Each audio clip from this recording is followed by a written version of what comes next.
à la galerie Daniel Templon à Paris, vient de se tenir l'exposition consacrée à l'artiste Daniel Dezeuze.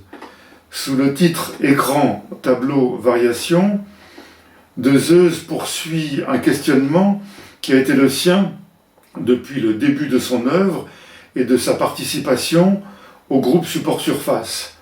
L'histoire du tableau est vraiment une préoccupation permanente et dans ses œuvres récentes, il exprime d'une façon revisitée ce questionnement.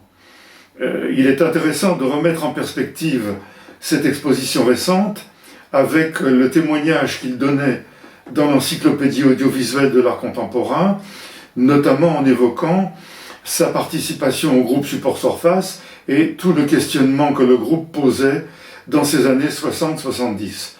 Je vous propose d'écouter et de voir un extrait de cet entretien.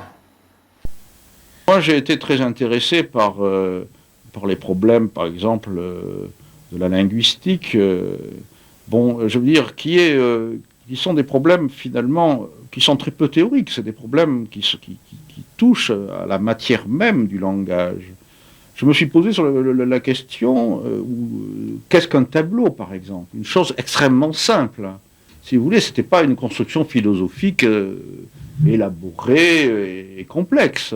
C'était poser cette question qui, finalement, n'avait pas été posée depuis longtemps, du moins.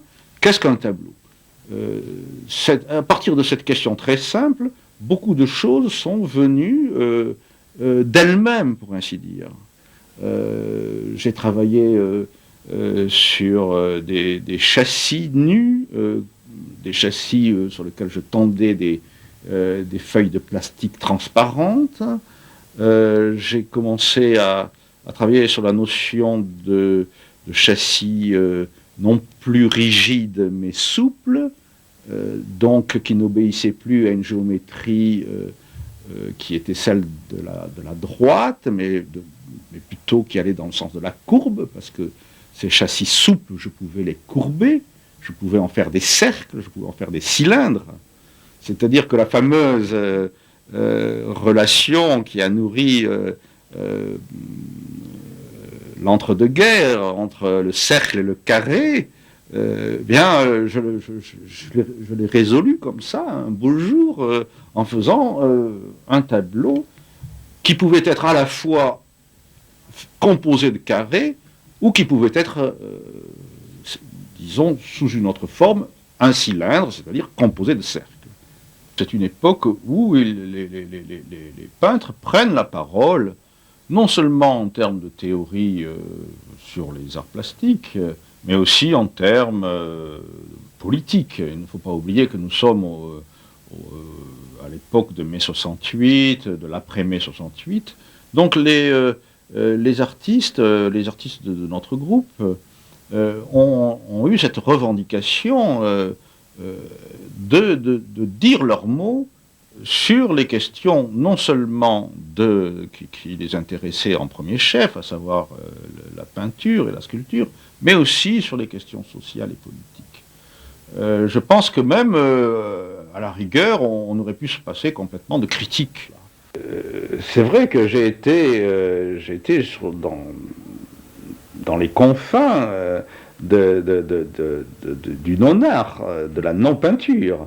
Mais justement, il faut aller dans ces moments d'extrême, je dirais même de haine de la peinture, dans un certain sens, ou de ressentiment, pour comprendre, pour pouvoir mieux revenir sur cette question. Parce que c'est vrai, j'ai trouvé que c'était... que le terme de peinture était extrêmement pesant